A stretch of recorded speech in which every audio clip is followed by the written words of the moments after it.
আমি তাদের নাম বললে তাদের বিপদ বাড়াইতে চাই না, আমি তাদের সাফল্য কামনা করি। এই মন্ত্রিসভায় সবার আমলনামা জানা নাই। এখানে বিএনপি আছে, গণ অধিকার পরিষদ আছে, গণসংহতি আছে, আবার নিরপেক্ষরাও আছে। যেমন ডাক্তার জাহিদ নিরপেক্ষ রাজনৈতিক বিশ্লেষক, সেও বিএনপি সরকারে আছে, তো নিরপেক্ষদেরকেও নিছে। প্রফেসর ইউনূসের সরকারও আছে, যেমন অ্যাটর্নি জেনারেল, আবার গুপ্ত আছে। গুপ্ত গুপ্ত কে গুপ্ত জানেন? জানেন না? হ্যাঁ শুনেন। আপনার সরকারে একজন বিদেশি নাগরিককে আপনি জাতীয় নিরাপত্তা উপদেষ্টা করেছেন। আপনার কি সেই আক্কেল জ্ঞান নাই? একজন বিদেশি নাগরিকের কাছে এই দেশের সেনাবাহিনী নিরাপত্তা সংক্রান্ত রিপোর্ট প্রদান করবে কিভাবে ভাবলেন?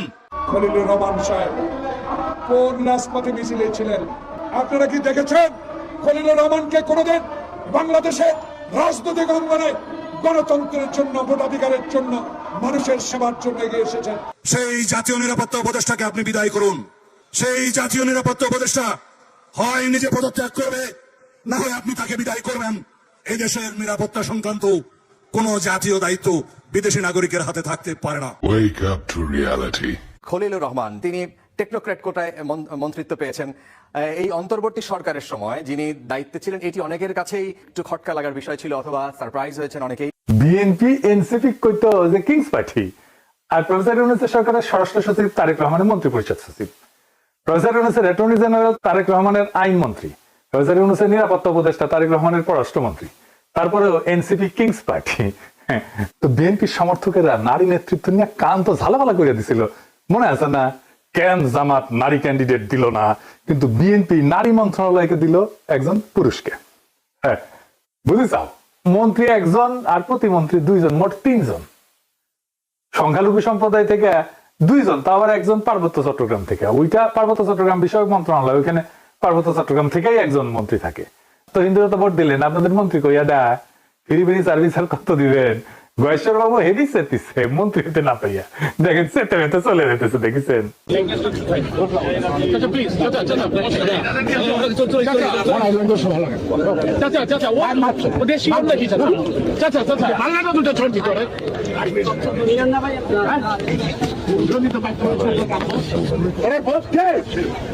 দেখেছেন, তাও যে মন্ত্রী বানাইছে নিতাই রায় চৌধুরী, উনি কিন্তু এরশাদের মন্ত্রী ছিলেন।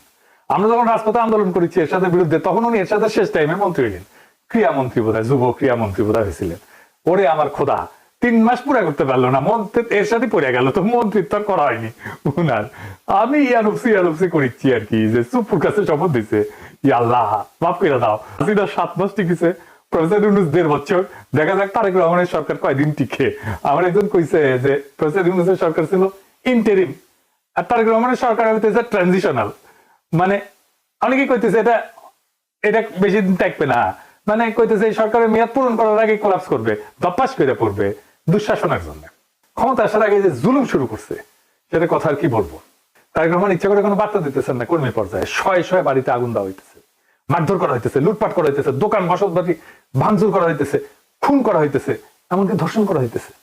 সেটা আবার চাপাও দিতেছে তারেক রহমানের চাকর বাকর যে সাংবাদিক গুলো আছে, সেগুলো কোনো স্যাদব্যাদ নাই তারেক রহমানের। উনি সম্প্রীতি দেখাইতে যেতেছেন, বিরোধী দলের নেতাদের বাসায়, নাইদের বাসায় যাইতেছেন, শফিক সাহেবের বাসায় যাইতেছেন, কিন্তু কর্মীরা যে জুলুম করতেছে অন্য দলের উপরে, সেটার ব্যাপারে কোনো ভ্রুক্ষেপ নেই। জামাত এনসিপির বাইরা আপনাদের বলি, জুলুম কলে চলবে আপনাদের উপরে, এটাই উনার প্ল্যানের অংশ। জুলাইয়ের সাথে যুদ্ধ উনার প্ল্যানের অংশ।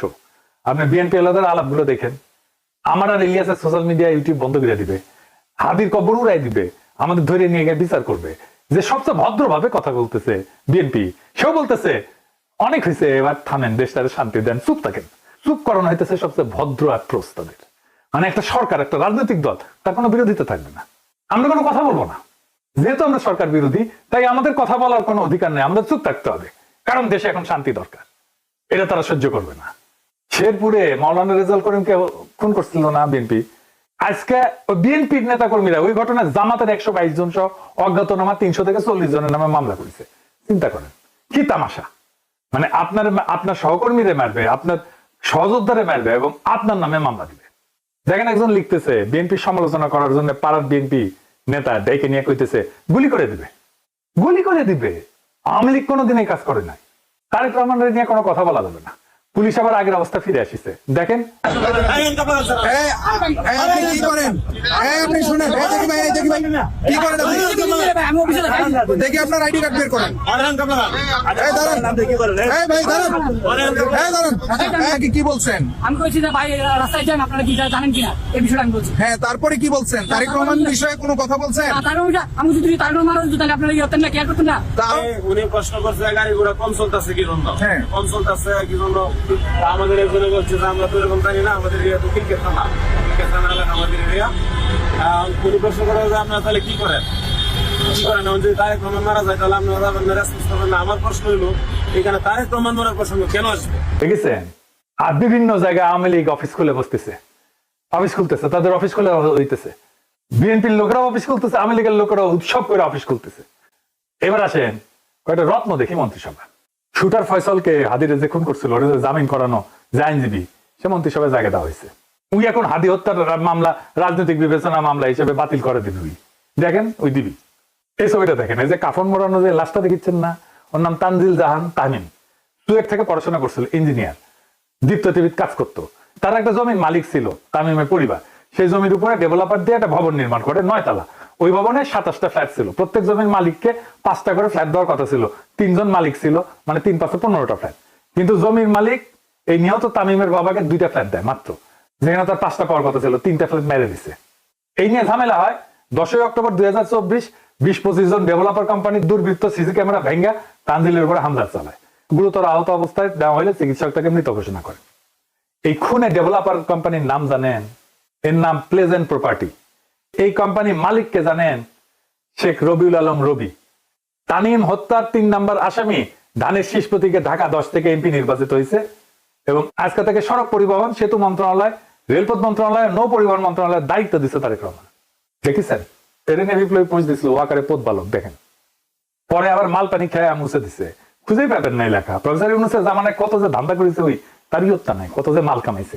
যাই হোক, শহীদ প্রেসিডেন্ট জিয়াউর রহমানের খুনি জেনারেল এরশাদের পুরা সময় জুড়ে যে বাটপাট্টা উপপ্রধানমন্ত্রী ছিল, চক্ষু বিশেষজ্ঞ ডাক্তার এম এ মতিন, তার পোলা মুহিত হয়েছে তারেক রহমানের প্রতিমন্ত্রী। সে কিন্তু আবার ব্রিটিশ সিটিজেন। এই যে দেখেন তার ইমিগ্রেশনের রেকর্ড, বাংলাদেশের এয়ারপোর্টে সেখানে জলজল করতেছে ব্রিটিশ নাগরিক লেখা, বাংলাদেশের রেকর্ড। ওই ব্রিটিশ পাসপোর্ট নিয়ে 18 জানুয়ারি বাংলাদেশে পা রাখছিল। তারপরে মনোনয়নপত্র জমা দেয়। তারপরে যখন দ্বৈত নাগরিকত্বের প্রশ্ন আসলো, উই কইল যে কখনোই আমি দ্বৈত নাগরিক ছিলাম না, আমি কখনোই অন্য দেশের নাগরিক ছিলাম না। নির্বাচনের পরে মন্ত্রী হিসাবে শপথ নিল, আলহামদুলিল্লাহ। তো এই মুহিত কিন্তু ডাক্তার, ঢাকা মেডিকেলে পড়েছিল, আঙ্গারে বছর 4 জুনিয়র মনে হয়। এরশাদের আমলে সে একটা আকাম করেছিল। সেই সময় হেভি সেন্সেশন ছিল, এটা খুবই সেন্সেশনাল ঘটনা ছিল আমাদের টাইমে। আমরা তখন আন্দোলন সংগ্রাম করতেছি এরশাদের বিরুদ্ধে। বাপি শাহরিয়ার বলে এক তরুণ সরাকার ছিল, ওই পাড়ায় রাস্তার মধ্যে সাইকেল চালাইতেছিল বাপি, আর রাস্তাটা নিজের মনে করে দ্রুত বেগে গাড়ি চালাইতেছিল এরশাদ আমলের সেই মন্ত্রী মতিন সাহেবের ছেলে এই মুহিতের গাড়ির ধাক্কায় ছিটকা পড়ছিল বাপি। মেরুদণ্ডের হাড় ভেঙে যায়, প্যারালাইসিস হয়ে পড়ে থাকে, বিছানায় পড়ে থাকে। অবর্ণনীয় কষ্টে ভুগছে বাপি শাহরিয়ার, বিচার পায় নাই, চিকিৎসাও পায় নাই। তো পরিবারের মুখাপেক্ষী হইয়া একটা তরুণ কতদিন বেঁচে থাকতে পারে বলেন? সে দুঃখে আর গ্লানিতে পরিবারের বোঝা হইয়া থাকতে না চাইয়া অভিমানে আত্মহত্যা করছিল ছেলেরা। এইটা নিয়ে সেই সময় একটা দারুণ মঞ্চ নাটক হয়েছিল, খুব বিখ্যাত মঞ্চ নাটক হয়েছিল। তখন মঞ্চ নাটক কিন্তু খুব চলতো, নাম ছিল 7 ঘাটের কানাকুড়ি। ওইখানে 7 ভাই ছিল আর কি, তার মধ্যে এক ভাই এই বাপি শাহরিয়ার। এই ঘটনাটা ওই নাটকের মধ্যে আছে, মমতাজউদ্দিন আহমেদের বইও আছে, আপনারা পড়তে পারবেন। এই মহিতি এখন স্বাস্থ্য প্রতিমন্ত্রী হয়েছে। ছাত্র জীবনে জাসদ ছাত্রলীগ করতো, মানে হাসানুল হক ইনুর। তখন জাসদ ছাত্রলীগ বড় এবং প্রভাবশালী সংগঠন। ছাত্র দলও করে নাই, কখনোই করে নাই। এক ফ্যামিলি থেকে নাকি একাধিক প্রার্থী দিবি না বিএনপি, কতগুলো দিছে দেখেছেন। এই ফ্যামিলি থেকে খালি মির্জা আব্বাস ভাই ভাবির জন্য আর একটা নমিনেশন চাইলেই দোষ, তাই না? এই দুনিয়ায় ইনসাফ নাই কলে, বুঝেছেন মির্জা আব্বাস ভাই? একেবারে কোনো ইনসাফ নাই, বেইনসাফের দুনিয়া। সেজন্য তো এত ইনসাফ করি। আমাদের একজন বনমন্ত্রী উপহার দিচ্ছেন তারেক রহমান, উনি বনে যায় হেগে আসবেন, একদম পারফেক্ট হয়েছে। ভালুকায় বন বিভাগের যে বন আছে না, এটার জমি উনি খায় ফেলছিলেন। এই উনার পছন্দের ফোনের আলো রিপোর্ট দেখেন, আরে উপরে দেখেন, উপরে একটা নাম আছে মিজানুর রহমান সিনহা, এটা সাহেব, এটা দেখেন, হাইলাইট করে দেখান, নাম দেখেছেন না? এই ভালুকালে বিএনপি বন খেকো আব্দুল আল মিন্টুরে দিছে বনের দায়িত্ব, শিয়ালের কাছে মুরগি বর্গা দিছে। চমৎকার একটা ইন্টারেস্টিং জিনিস দেখাই। আমার এক একনিষ্ঠ ভক্তরে তারেক রহমানের মন্ত্রিসভায় তারে মন্ত্রী বানাইছে বিজ্ঞান এবং প্রযুক্তি মন্ত্রণালয় ওই হামাক কেন অনুসরণ করে বুঝলাম না। তারা গেছে জাতীয় স্মৃতিসৌধে, আইসা ফটো মারিছে, ফটো খিচিছে, তারপরে ফটো ফেসবুকে দিছে। সে ফেসবুকে শেয়ারে দিয়ে বাংলায় তার মন্ত্রণালয়ের নাম এটা কি লিখেছে দেখছেন, বিজ্ঞান। প্রযুক্তি লিখতে গিয়া আমার মতো লিখেছে প্রযুক্তি, পরে পাবলিকের হাসাহাসি দেখে এডিট করেছে। শোনেন ভাই, সমালোচনায় ভেঙে পড়বেন না। হাতি চললে কুত্তা ভুক ভুগাবে, আপনি এভাবেই লিখবেন হাসাহাসির মায়ের বাপ, তাইলে দেখবেন একদিন আপনি ঠিকই পাবনা পৌঁছে গেছেন। তো বিএনপি মন্ত্রী সবাই এমন সব রত্ন আছে, হে বিএনপি সবিং পার্টি ভান্ডারে তবু বিবিধ রতন, কারে ছাইরা কারে ধরি। জুলাই বিপ্লবের সাথে কি করেছে বিএনপি সেটা দেখি। এমপিদের দুইটা শপথ নেওয়ার কথা ছিল, একটা হইতেছে সংসদ সদস্য হিসেবে শপথ, আর একটা হইতেছে সংবিধান সংস্কার কমিটির সদস্য হিসেবে শপথ। বিএনপি সংবিধান সংস্কার রক্ষার শপথ নেয়নি, কারণ তারা পুরনো আওয়ামী সেকুলার রাজনৈতিক বন্দোবস্তের বাইরে যেতে চায় না, পুরনো সংসদীয় কাঠামোর ভেতরেই থাকতে চায়। সংবিধান সংস্কারের গণভোট যে জনরায় তৈরি হয়েছে সেখান থেকে তারা নিজেদেরকে দূরে রাখছে। তাদের কর্মীরা মাঠে না ভোটের পক্ষে ক্যাম্পেইন করছে, আমরা দেখছি, অনেক রেকর্ড আছে। মানুষ এখন বুঝতে শুরু করছে এটা পরিবর্তনের রাজনীতি না, এটা অবস্থান রক্ষার রাজনীতি। রাষ্ট্রের আমূল সংস্কারের প্রশ্নে এরকম অনীহা থাকলে নতুন কিছু হবে না, পুরনোই রং বদলাবে। জুলাই ছিল পরিবর্তনের অঙ্গীকার, যদি সেই অঙ্গীকার থেকে সরে দাঁড়ানো হয় তাহলে জনগণের আকাঙ্ক্ষার সঙ্গে সেটা সাংঘর্ষিক হবেই। এর বিপরীতে এনসিপি জামাত জোট সংসদে থেকেও সংবিধান সংস্কারের শপথ নিচ্ছে, মানে তারা শুধু চেয়ারে বসতে চায় না, কাঠামো বদলাইতে চায়, এমনটাই তাদের দাবি। রাষ্ট্রীয় প্রতিষ্ঠান পুনর্গঠন, রাজনৈতিক সংস্কৃতি বদল, এই অঙ্গীকারের ভেতর দিয়ে তারা আগাইতেছে। এই কারণেই তারা নতুন সরকারের শপথ অনুষ্ঠানে যায়নি। এটা কেবল অনুপস্থিতি না, এটা রাজনৈতিক বার্তা। বার্তাটা পরিষ্কার, জুলাইয়ের দাবির সঙ্গে কোনো আপোষ না, পুরনো বন্দোবস্তের সঙ্গে কোনো আপোষ না, সংস্কার ছাড়া কোনো স্থিতিশীলতা আসবে না। এখন সিদ্ধান্ত জনগণের। এইবার দেখেন, মোটামুটি প্রায় দুইটা খবরের কাগজ, একটা আজকে নিউজ হইতেছে ইউনূস সরকার 23 লাখ কোটি টাকা লোন রেখে গেছে। ভাবটা যেন ইউনূস সরকার 23 লাখ কোটি টাকা নিজেই লোন নিয়েছে এই সরকার চালানোর সময়। সব খবরের কাগজে একই খবর, দেখেন একটা পর একটা দেখেন, এডিটর সাহেব দেখেন, দেখেছেন, বুঝেছেন কেন এটা করেছে? কারণ ইউনূস সরকার উল্টাপাল্টা খরচ করে নাই। বিজনেস স্ট্যান্ডার্ডের গ্রাফটা দেখেন এডিটর সাহেব, হেডলাইনটাও করেছে বদনিয়তে, কিন্তু গ্রাফটা ঠিকঠাক দিচ্ছে। প্রত্যেক বছর লোনের অ্যামাউন্টটা দেখান এডিটর সাহেব। ইউনূসের সরকার আগের বছর থেকে 25% লোন কম নিয়ে সরকার চালাইছে। জি, এটা 25% কম লোন নিয়ে দেশ চালাইছে।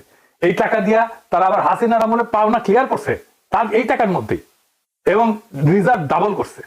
সরকার যাওয়ার আগে অবস্থা যত খারাপ দেখানো যায়, ভবিষ্যতে বিএনপির খারাপ পারফরমেন্স করলে বলতে পারবে ফেরাউনের দল সব শেষ করে দিয়ে গেছে। এই জন্য যত না খারাপ দেখাইতে হবে তার চেয়ে বেশি খারাপ। তারেক রহমানের 5টা মিডিয়া এই কাজ করছে। প্রফেসর ইউনূস লোন নিছে কত? মাত্র 1.5 লাখ কোটি টাকা। 1.5 লাখ কোটি প্রফেসর ইউনূস সরকারের ঋণ, বাকিগুলো তো শেখ হাসিনার নেওয়া ঋণ। এর থেকে কম ঋণ করে চলার চেষ্টা করতে পারে বিএনপি সরকার, হাউকাও করার কি আছে? প্রথম আলো আবার একটু মডিফাই করেছে, দেখেন যে ইন্ডিয়া, রাশিয়া, চীন থেকে কোনো লোনের প্রতিশ্রুতি আসে নাই। লোন আসে কোত্থেকে? লোন আসে জাপান, এডিবি থেকে, ওয়ার্ল্ড ব্যাংক থেকে। ভাগ্য ভালো লেখেনি যে ভুটান, সোমালিয়াও লোন দেওয়ার প্রতিশ্রুতি দেয় নাই। তোটা লিখেন বিএনপির আইটি বিশেষজ্ঞ আবার শেয়ার দিছে ওইটা উৎসাহ নিয়ে। এই আইটি বিশেষজ্ঞ আবার টকশো করে সেইগুলারে নিয়ে যারা হাদির খবর উড়াই দিতে চায়। এইবার একটা জিনিস দেখায় ফাইনালি, ইলেকশন ইঞ্জিনিয়ারিং নিয়ে। ইলেকশন ইঞ্জিনিয়ারিং নিয়ে আমার আগের এপিসোডে হাদির একটা বক্তব্য শুনেছিলেন না? আজকে আবার শোনেন, এইটা সব আবার শোনেন। এবার যেহেতু আমলারা সিল মারতে পারবেন না, আপনারা দেখেন এই মানে আমার হয় কি, আমরা যখন সিডিএফের মতো একটা ভারী ভ্যালুতে কথা বলি তখন এত থিসিস, অ্যান্টিথিসিস, সিনথিসিস এরকম বলি যেগুলো জনগণ কানেক্ট করতে পারে কম। হিসেবটা খুব সোজা হলো যে এই প্রত্যেকটা কেন্দ্রে, একটা কেন্দ্রে মিনিমাম 10টা বুথ থাকে।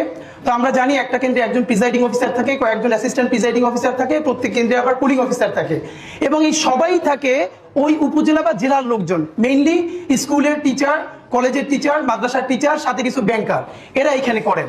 ব্যাপার হলো আপনারা একটা খুব কমন স্ট্র্যাটেজি, সেটা হচ্ছে যারা আমরা যাদেরকে হেভিওয়েট প্রার্থী বলি মেইনলি, তারা যেটা করেন 5-7 জন ডামি দাঁড় করায় দেন। ডামি প্রার্থী দাঁড় করাই দিলে হয় কি, তার নামে প্রত্যেক প্রার্থীর নামে আবার পুলিং এজেন্ট দেওয়া যায়, মানে তার নামে এজেন্ট দেওয়া যায়। তো ধরেন আমি নিজেও যেহেতু একজন প্রার্থী, তো আমি প্রার্থী হিসেবে আমার কেন্দ্রে প্রত্যেক জায়গায় আমি একজন করে এজেন্ট দিতে পারবো প্রত্যেকটা বুথে। তো আমার এগেনস্টে যিনি আছেন তিনি যদি আরো 5 জনকে দাঁড় করাই দেন এবং 5 জনের এগেনস্টে আরো 5 জন সে এখানে এজেন্ট দিবেন, তারপরে যেটা হবে পুরো বুথের মধ্যে 10 জনের মধ্যে দেখা যাবে 8 জন বনাম আমার একজন, তো আমার একজন তো সে কুলে উঠতে পারবে না। এরপর ওইখানে সরকারি যে কর্মকর্তা থাকবে সে তো স্কুল টিচার ভাই, সে তো আসমান থেকে নাজিল হয় না, সে ওখানে আসছে একদিনে ওই চাকরিটা করে হয়তো ওই দিন দায়িত্ব পালন করে 3-4 হাজার টাকা পাবে। এখন যেহেতু সেই ওই স্কুলে আবার চাকরি করা লাগবে, তার কোনো শক্তি নাই ওইখানে যারা দখল করতেছে তাদেরকে বাধা দেয়া, কারণ সে স্কুলেও ফিরতে পারবে না, কলেজেও ফিরতে পারবে না। শুনেছেন হাদিজা বলে গেছে, ঠিক তাই ঘটছে কেন্দ্রগুলোতে। আমি এই ক্লিপটা পাইছি, আজকে আপনাকে দেখাই, গতকালকে আমি পাইনি এই ক্লিপটা, আজকে আপনাকে দেখাই। দেখেন হাদিজা যেটা বলে গেছে সেটাই ঘটেছে।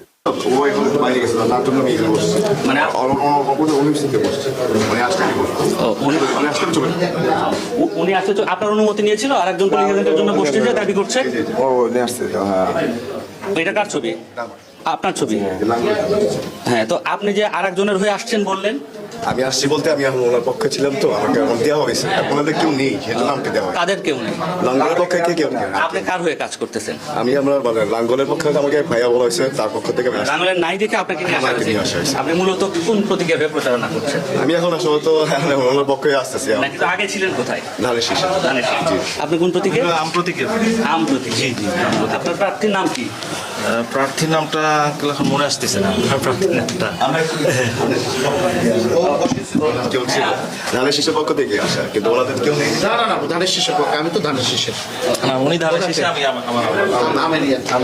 প্রার্থীর নাম জানেন না? না, প্রার্থীর নামটা জানেন, এই যে কার্ড সবকিছু ডকুমেন্ট আছে, ওই সেগুলো। আপনি কি বুঝতে পারতেছেন এখানে কি হয়েছে? দেখেছেন, বিএনপিকে আমাদের একটা কথা বলে দিতে হবে, ক্ষমতা চিরস্থায়ী না। কারো ক্ষমতা চিরস্থায়ী না, না হাসিনার, না প্রফেসর ইউনূসের, না তারেক রহমানের, কিন্তু রাষ্ট্র টিকে থাকে আর জনগণ সব দেখে। বিএনপি যদি সত্যি নতুন বাংলাদেশ বানাইতে চায় তাহলে সমালোচকদেরকে শত্রু বানায়েন না, ভয় দেখায় নীরবতা কিনতে যায়েন না, মিডিয়া দিয়া এইরকম ন্যারেটিভ তৈরি করেন না যে ভবিষ্যতের অজুহাত তৈরি করবেন। কারণ মানুষ আগের মানুষ নাই, মানুষ এখন হিসাব রাখে, ভিডিও রাখে, স্ক্রিনশট রাখে, স্মৃতি রাখে। জুলাই শুধু একটা মাস ছিল না, জুলাই একটা প্রতিশ্রুতি ছিল, রাষ্ট্র বদলানোর প্রতিশ্রুতি, ক্ষমতার ভাষা বদলানোর প্রতিশ্রুতি। যদি সেই প্রতিশ্রুতি ভাঙেন তাহলে ইতিহাস আপনারে ছাড়বে না। যেমন হাসিনারে ছাড়ে নাই, যেমন মুজিবরে ছাড়ে নাই। ভয় দেখেন না, ভয় দেখেন না তারেক রহমান। হাসিনারে আর মোদিরে ডরাই নাই, আপনাদের দাবরানি দিয়া ঠান্ডা করে দেওয়া যায়। ডর আপনারা পাইবেন। হাসিনা দিছিল না, একবার ঠাসি দিয়া বালুর ট্রাক সরানোর ক্ষমতা ছিল না, হেডম ছিল না, হরতাল ডাকতেন আর নিজের পল্টন অফিসের সামনে 20 জন লোক হয় না। আপনারা এখন ভয় দেখাইতেছেন। আপনাদের নেতা মির্জা আব্বাস হেভি হেডোমালা নেতা বলে পুলিশের ভয় প্রাণ ভয়ে দাঁড়াইতে পারে নাই নয় পল্টনে। নিজেদের মাপে অন্যদের মাপতে যায় না, ভুলে যায় না। আপনারা যখন ঘরে ঢুকে গেছেন তখন আমরাই প্রতিরোধের আগুন জ্বালায় রাখছিলাম। ডর দেখায় না, আমরা ভয় পাই না, আমরা কাউকে ভয় পাই না। আমরা বলছি আমরা একটা রেসপন্সিবল অপোজিশন হিসেবে কাজ করতে চাই।